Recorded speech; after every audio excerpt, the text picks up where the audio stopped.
আল্লাহর রাসূল বলেন, ক্বালা রাসূলুল্লাহ সাল্লাল্লাহু আলাইহি ওয়াসাল্লাম, উতিতু ইলমাল আউয়ালিনা ওয়াল আখিরিন। আল্লাহর নবী বলেন যে আমাকে আল্লাহ তাআলা আউয়ালিন ও আখিরিনের সব ইলম দান করেছে। নবীজির ইলম বেশি। আমাদের নবীজির ইলমের আরেকটা কামাল, আরেকটা ইজাজ, আরেকটা বিশেষত্ব হলো আমাদের নবীজিকে আল্লাহ তাআলা যে ইলম দিয়েছেন, এই ইলমগুলো জাওয়ামিউল কালিম, ছোট ছোট কথার ভেতরে এক সাগর সাগর নসিহত আমাদের নবীজিকে আল্লাহ তাআলা দান করেছেন। এ কারণে আমাদের নবীজির ঘন্টার পর ঘন্টা ওয়াজ করা লাগে না। আমাদের নবীজি কথা বলেছেন 2-4টা, কিন্তু কথাগুলো জামিয়া মানিয়া। সাহাবীরা এসে, যেমন আপনারা আমাদের ওয়াজ শুনতে চান ঘন্টার পর ঘন্টা, আমরা 2 ঘন্টা ওয়াজ করলেও তারপরও কোন পেট ভরে নাই, আরো কোন হয় নাই, আরো কোন। কিন্তু আল্লাহর রাসূলের শান, আল্লাহর নবীর কাছে সাহাবায়ে কেরাম ছোট ছোট কথাই শুনতে চাইতেন। এক সাহাবী এসে আল্লাহর রাসূলকে বলে, আউসিনি ইয়া রাসূলুল্লাহ ওয়ালা তুকসির আলাইয়া। ও আল্লাহর নবী, আপনি আমাকে ওয়াজ করেন, নসিহা করেন, নসিহতটা ছোট করে করেন, বড় করে করবেন না, সংক্ষিপ্ত নসিহা করেন। আশ্চর্য, আল্লাহর নবী যেমন সাহাবী নসিহত শুনতে চাইছে, নবীজি ছোট করেই নসিহত করছেন। নবীজি বললেন, লা তাগজাব, রাগ করো না। এই ছোট্ট একটা কথা, এটা শুধু একটি কথা নয়, এক সাগর নসিহা এর ভেতরে লুকিয়ে আছে। কারণ মানব জীবনে মানুষ যত গুনাহ করে, সব গুনাহ 2 কারণে করে। মূল উৎস গুনাহের 2টা, একটা হলো শাহওয়াত আর একটা হলো গাযাব। প্রবৃত্তির চাহিদার কারণে মানুষ গুনাহ করে।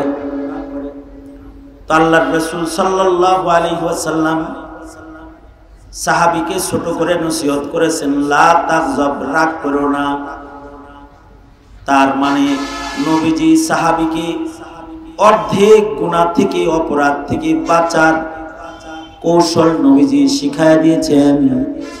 নবীজির এই একটা নসিহা আমল করলে অর্ধেক অন্যায় অপরাধ থেকে মানুষ বেঁচে যাবে।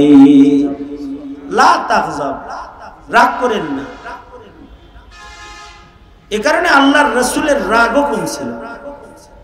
নবী আলাইহিস সালাতু ওয়াস সালামের তাহাম্মুল সর্বোচ্চ।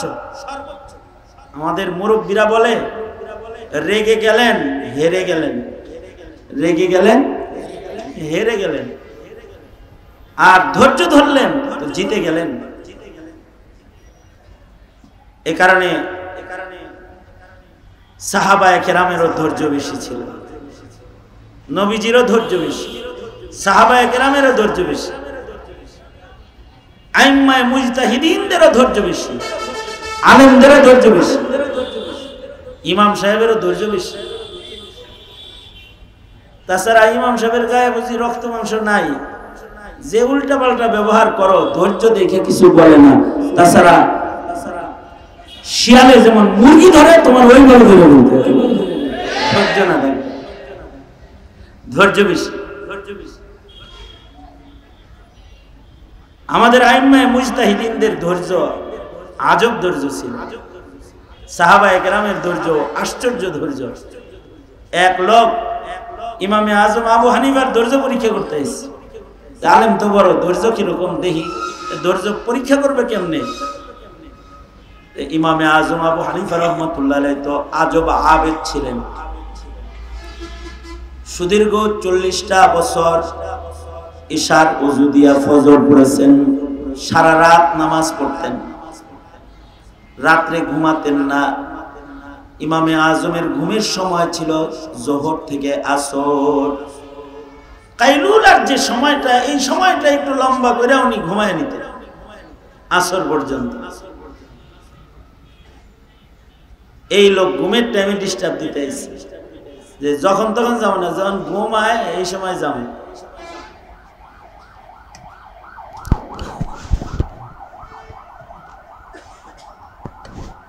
ঘুমের টাইমে যখন ডিস্টার্ব দিতে আসছে, কেবল ইমামে আজম ঘুমাইছেন, আধা ঘন্টা হয়েছে, হে দরজায় ইমাম সাহেব, ইমাম সাহেব, মাসালা জানতে আইছি, দরজা খোলেন, চিল্লাইতেছে। ইমামে আজম আবু হানিফার বাড়ি দোতলা বাড়ি ছিল, দোতলায় ইমাম ঘুমাইতেন। আওয়াজ শুনে দোতলা থেকে নিচে নেমে আসছেন, এসে বলে ডাকো কেন, কি হয়েছে, কি মাসলা বলো। লোকটা কয় মাসলা ভুলে গেছি। ইমামে আজম আশ্চর্য ধৈর্য। ইমামে আজম বললেন যখন স্মরণ হয় আবার আইসো। এই লোক চলে গেল, একটু চক্ষুটা লাগছে, কেবল ঘুমের ভাব আসছে, আবার আইসা বলে ইমাম সাহেব, ইমাম সাহেব দরজা খুলেন, মাসালা জানতে আসছে। ইমামে আজম আবার দরজা খুলে তাড়াহুড়া করে নিচে আসছে। এই লোক বলে এমনি কি মানুষ মানুষের কাছে আসে নাকি, মনে হয় মারতে আইতেছেন, ভুলে গেছি। ইমামে আজম বললেন যাও, যখন স্মরণ থাকে আবার আইসো। আবার আধা ঘন্টা গেছে, কেবল কেবল একটু চোখ লাগছে, এই লোক আবার আসছে। আইসা বলে ইমাম সাহেব আইসি, বলি নাই মাসালা। ইমাম সাহেব নিচে আসছে। ইমামে আজম কি বলো? ইমাম সাহেব পায়খানা কি টক না তিতা মিঠা এটা জানতে আইছি। কিরকম খবিসের খবিস, তিনবার ঘুমের থেকে উঠায় কয় পায়খানা টক না তিতা। আমাদের মতো কাউকে যদি এমন কি কেউ মাসালা জিগাইতো, হেরে কইতো মরে ধর, ওর জিব্বাটা বাইর কর, চা খাইয়া দেই, তিতা না মিঠা দেখো। কিন্তু ইমামে আজম আবু হানিফা রহমাতুল্লাহ আলাইহি উনি মুস্কি হাসি দিয়েছেন, একটা হাসি দিয়ে উনি বললেন আল্লাহর বান্দা, পায়খানা যখন ভিজা থাকে তখন ওটা মিঠা থাকে, যখন শুকায়া যায় তখন তিতা হয়ে যায়। এই লোক ইমামে আজমকে ফের আবার কষ্ট দেওয়ার জন্য বলতেছে, ইমাম সাহেব এটা কি জিহ্বায় লাগায় টেস্ট করে দেখছিলেন আপনি?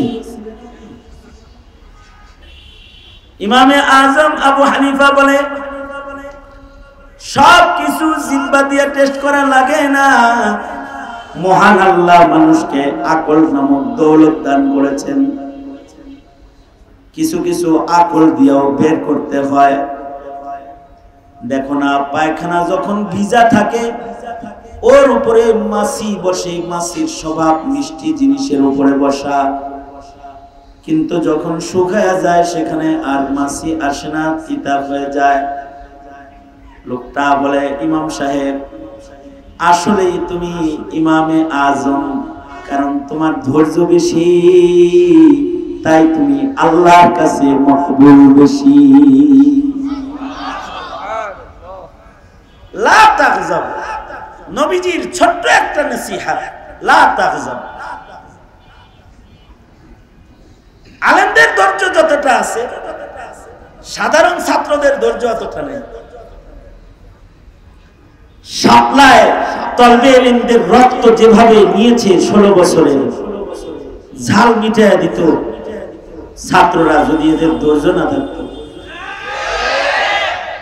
যেভাবে কষ্ট দিচ্ছে আলেমদেরকে, জেলখানায় আটকায় রেখেছে, মামলার পর মামলা, ছাইরা দিয়াও আবার কয় আবার ধর, মানে অত্যাচারের উপরে অত্যাচার। তারপরেও এদেশের আলেমরা গণভবনে যায় নাই, কিন্তু ধৈর্য কম ছাত্রদের। এটাও আল্লাহ পাকের মেহেরবানি। ইন্নাল্লাহ ইউআইয়িদুদ-দ্বীন বিরাজুলিল ফাজির।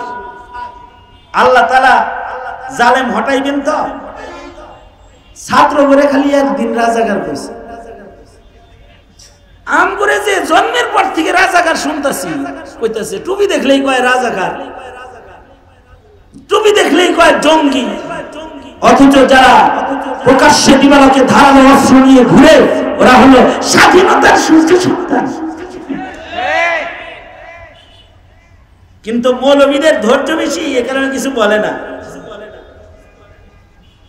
3 পয়সার মালিক কমিটির সভাপতি সেক্রেটারি হয়ে গেলে ইমাম সাহেবকে জ্বালায়া তেজপাতা বানায় ফেলায়, শুকায় ফেলায় বেচারারে, এরপরেও কিছু বলে না।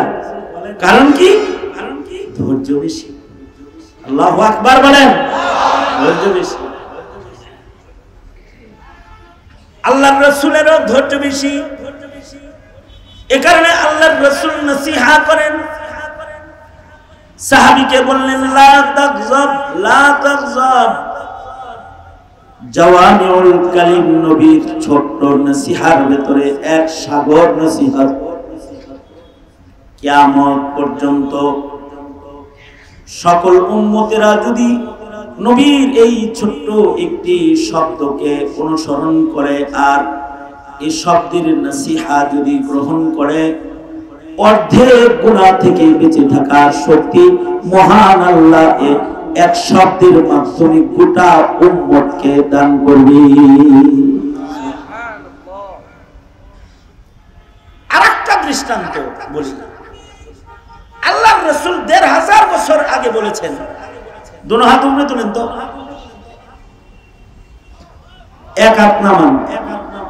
আমি বলছি এক হাত নামাইতে, দোনো হাত তোলেন। মানে বুঝতেছি আপনারা শুনতেছেন কিনা, নাড়াচাড়া দেন দেখি না, হাত আস্তে আস্তে নাড়েন, আস্তে আস্তে নাড়েন, আস্তে আস্তে এরকম এরকম করেন, এরকম এমনি এমনি করেন। এবার জবান খুলেন, আওয়াজ করে বলেন সুবহানাল্লাহ, আওয়াজ করে বলেন আলহামদুলিল্লাহ, জোরে বলেন আল্লাহু আকবার। আল্লাহু আকবার জোরে বলা সুন্নাত, জোরে বলেন আল্লাহু আকবার, আরো জোরে বলেন আল্লাহু আকবার। হাদিসের কথাটা এর চেয়ে গুরুত্ব দিয়ে শোনা উচিত না? আল্লাহর রাসূল ১৫০০ বছর আগে বলেছেন, নবীজি কুল্লু মুসকিরিন হারাম, ছোট্ট একটা শব্দ। এই শব্দটা কিয়ামত পর্যন্ত সকল নেশাদ্রব্যকে হারাম বানাইতে থাকবে। হতে পারে এক সময় সেটা মদ নামে ছিল, পরে এটা এসে বিয়ার নাম ধারণ করছে, এরপরে আরো আইসা বাবা নাম ধারণ করছে। মনে করেন নেশাদ্রব্য বাবা, ইয়াবা। সামনে যদি কোনো নেশা মামা নাম ধারণ করে অথবা খালা, এই মামা খালা নামের কোন নেশাও যদি আসে, সেইটাকে হারাম করার জন্য নতুন কোন কথা লাগবে না, আল্লাহর রাসূলের দুটি শব্দই যথেষ্ট। আল্লাহু আকবার কালিমা। এটা আল্লাহর রাসূলের ইলমি কামাল। আল্লাহর নবীর আরেকটা ইলমি কামাল, যেটা নবীর খাতমে নবুয়তের দলিল। আল্লাহ তাআলা নবী রাসূল দুনিয়াতে পাঠিয়েছেন, তাদেরকে ইলম দান করেছেন, কিন্তু তাদের ইলমকে আল্লাহ তাআলা হিফাজত করেন নাই। কিন্তু আমাদের নবী যেহেতু খাতামুন নবিয়্যিন, আমাদের নবীজি যেহেতু শেষ নবী, আমাদের নবীর পরে কিয়ামত পর্যন্ত আর নবী নাই।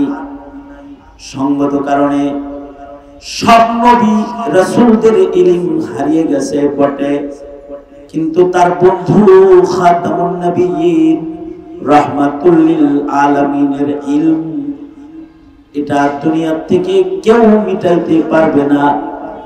কিয়ামত পর্যন্ত নবীর ইলম জমিনে হিফাজত করা জিম্মা মহান আল্লাহ নিজে গ্রহণ করেছেন।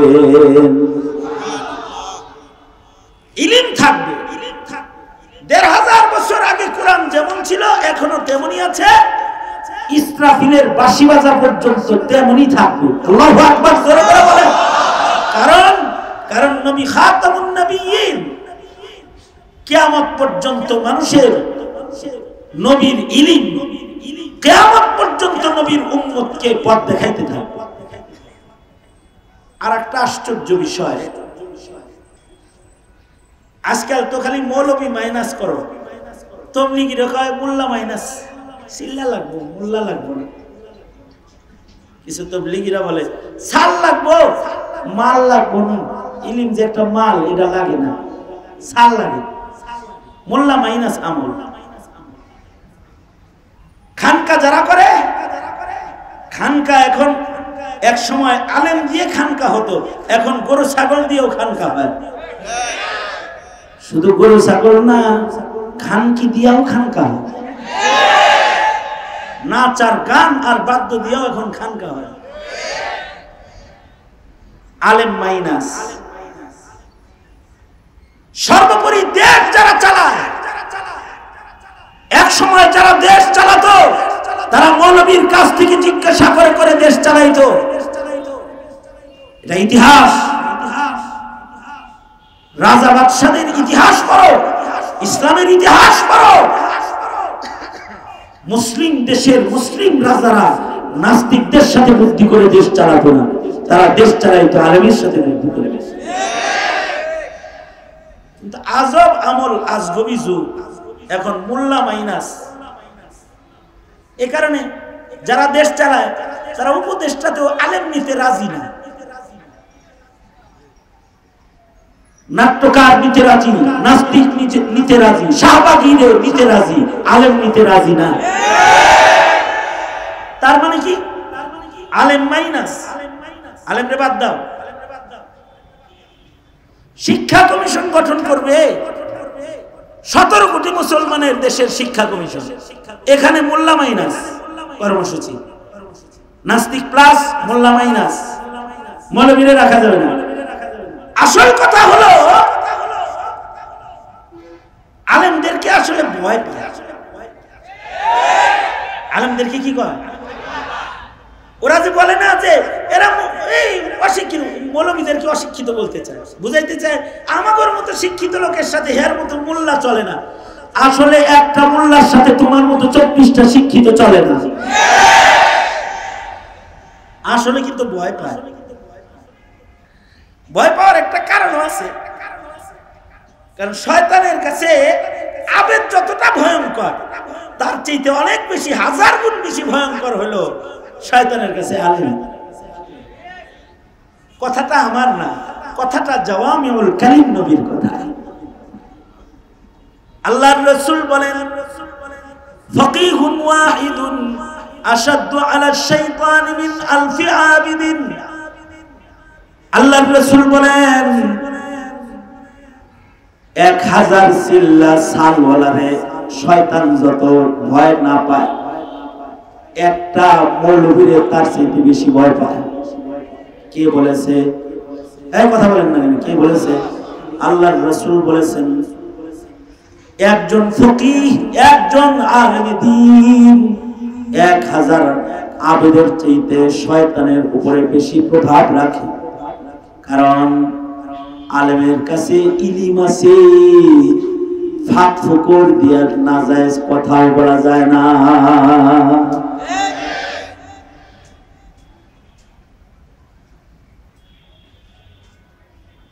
আলেমের ইলমি কামাল আজব। আমাদের ইমামে আবু ইউসুফ রহমতুল্লাহি আলাইহি, হানাফি মাযহাবের একজন ইমাম আবু ইউসুফ রহমতুল্লাহি আলাইহি, ওনার যখন মৃত্যুর সাকারাত শুরু হইল, মরার সময় ওনার পাশে ছাত্ররা আছে, ইমাম আবু ইউসুফ রহমতুল্লাহি আলাইহি। ইমাম আবু ইউসুফ রহমতুল্লাহি আলাইহি ডেইলি 300 রাকাত নফল নামাজ পড়তো। সুবহানাল্লাহ। আগামীকাল কি বলবে? কত রাকাত? কাজীউল কুযাত ছিলেন চিফ জাস্টিস, প্রধান বিচারপতি ছিলেন। এরপরে আবার হানাফি মাযহাবের জবরদস্ত ইমাম, 5 ইমামের শাইখাইন বলে যে 2 জনকে উদ্দেশ্য করা হয়, তাদের ভিতরে একজন হলেন ইমাম আবু ইউসুফ রহমতুল্লাহি আলাইহি। এই ইমামে আবু ইউসুফ রহমতুল্লাহি আলাইহি ওনার যখন সাকারাতুল মউত শুরু হয়েছে, ওই সময় ওনার ডান বামে ছাত্ররা আছে। তখন উনি ছাত্রদেরকে বলতেছেন, আমি এই মুহূর্তে যে কথাটা বলতেছি এটা সাধারণ পাবলিকের বোঝা জরুরি না, কিন্তু শোনা জরুরি। না বুঝে আসতেই পারে, একদিনে তো আর মূল্যায়ন যায় না, একদিনে না, সারা জিন্দেগি চিল্লা লাগাইলে মূল্যায়ন যায় না। মোল্লা আল্লাহ বানায়, নবী যেরকম মনোনীত মোল্লা ওরকম মনোনীত। আলেম আল্লাহ মনোনীত না করলে কেউ আলেম হতে পারে না। আবেদ হওয়া যায় সহজ, আলেম হওয়া সহজ না। ইমামে আবু ইউসুফ রহমতুল্লাহি আলাইহি সাকারাতুল মউত যখন ওনার চলছে, এখন রূহ বাইরে, এই টাইমে উনি তখনও ছাত্র পড়াইতেছেন। একটা মাসআলার দাম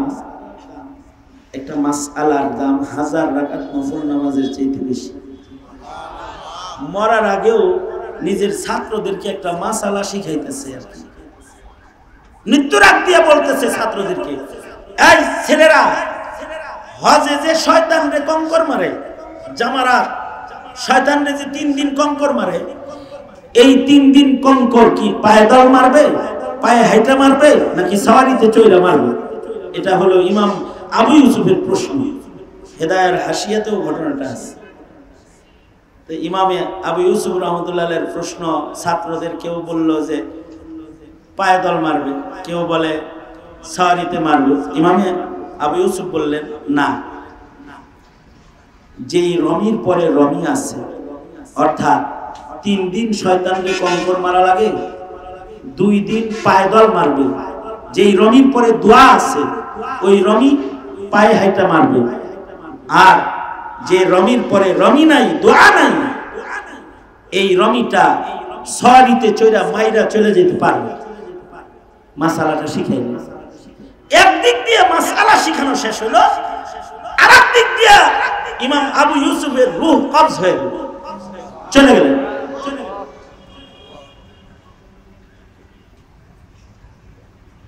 ফকিহুদ দুনিয়া, সারা দুনিয়া যাদেরকে ফকিহ হিসাবে চিনে, তাদের মধ্যে একজন মরার সময় শয়তান মারার মাসআলা শিখাইতে শিখাইতে মরতেছে।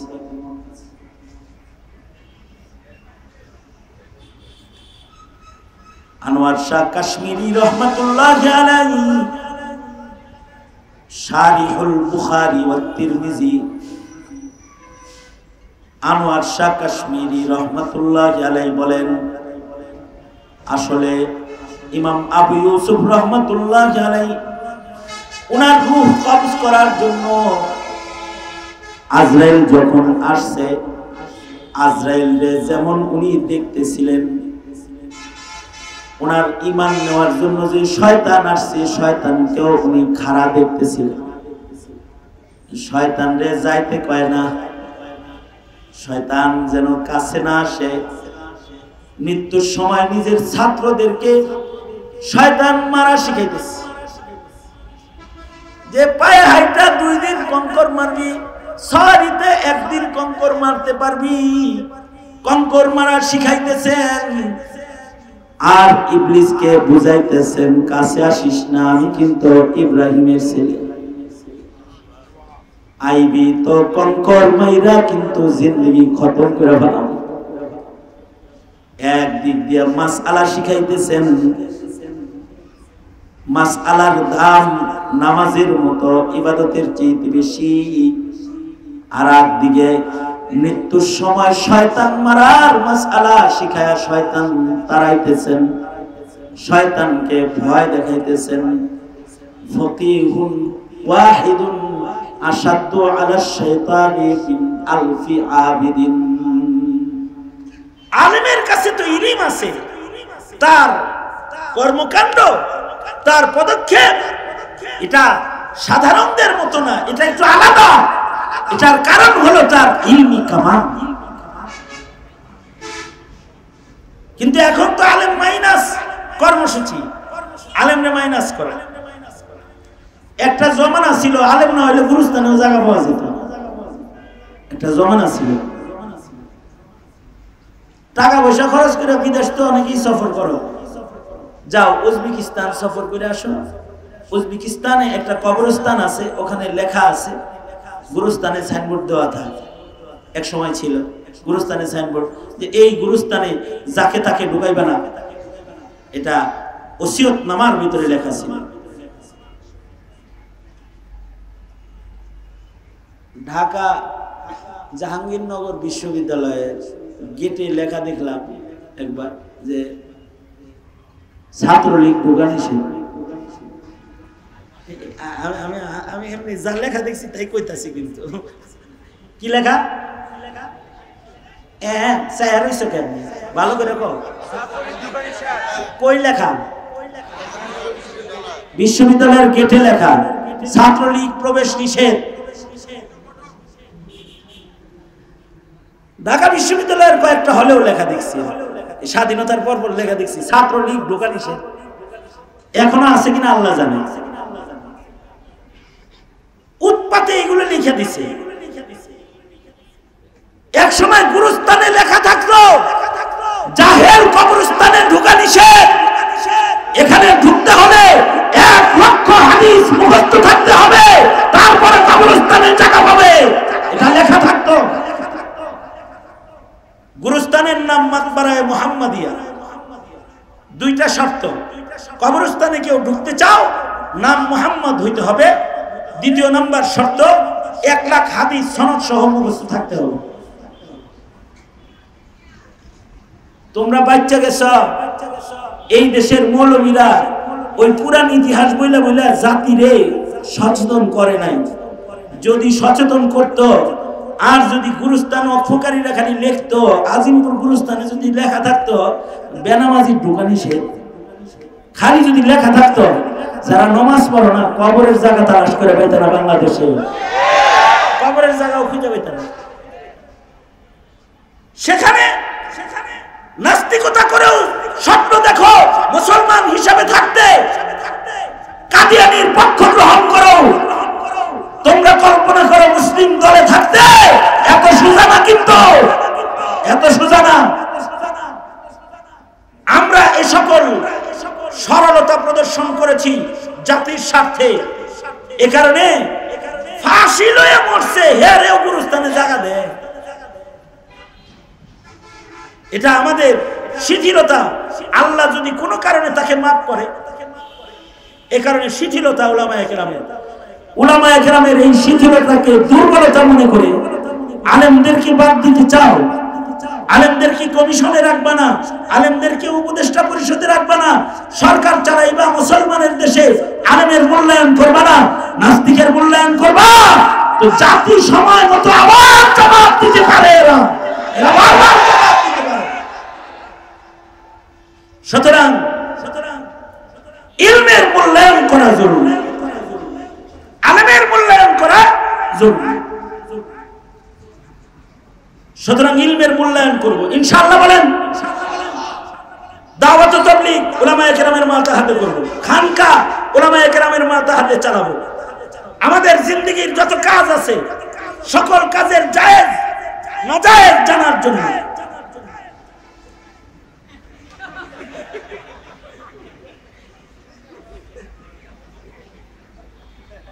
এই পিছনে বসে থাকলে চলে, চাঁদের মতো চেহারা চেয়ারে বসে।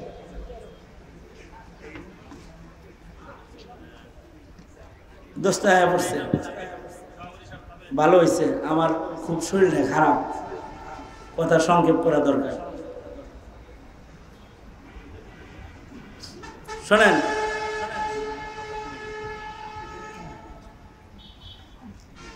সুতরাং আমি যেটা বলতে চাই আর কি, সেটা হলো আলেমের দরকার আছে না নাই?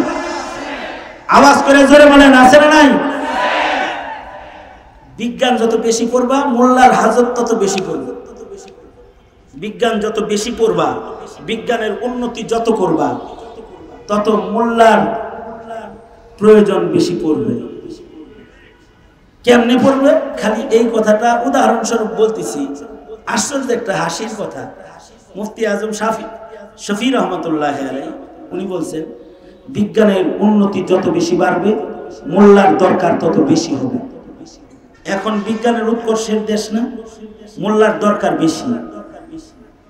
উনি উদাহরণ দিয়ে বলেছেন যে দেখো এখন বিজ্ঞান উন্নতি করতে করতে করতে করতে একজনের চোখ আর একজনের চোখের জায়গায় লাগায়, একজনের কিডনি আর একজনের কিডনির জায়গায় লাগায়।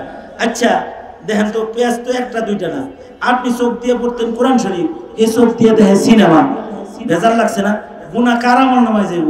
চোখ আল্লাহর আমল নামায় না যে দেখতেছে তার আমল নামায়? একটা পেঁচপুচ লেগে গেছে না?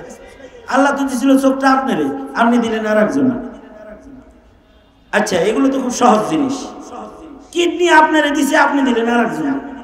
বিজ্ঞান তো এখন সেটিং করে দেয়, টাকা হইলে কিডনি পাওয়া যায়, কিনা লাগায় হালায়। কিন্তু জায়েজ না না জায়েজ মাসআলা তো দিবে উলামায়ে কেরাম। অথবা এই কিডনিওয়ালা যে এখন এই যে কিডনি পায় আবার যে সিনেমা করা শুরু করছে, এক নায়কের ব্যাপারে দেখছি হে নাকি কিডনি লাগায় আবার সিনেমা শুরু করছে। এখন চিন্তা করেন তো, এই নায়ক যে এই যে কিডনি লাগায় সিনেমা করতেছে, এখন হের সিনেমার গুণা তো দুই ভাগ হওয়ার কাম হয়ে গেছে। যার কিডনি হেও কিছু পাইব না তাহলে যার কিডনিটা তো দিছিল আল্লাহ হেরে, হে যে দিছে নায়ক রে।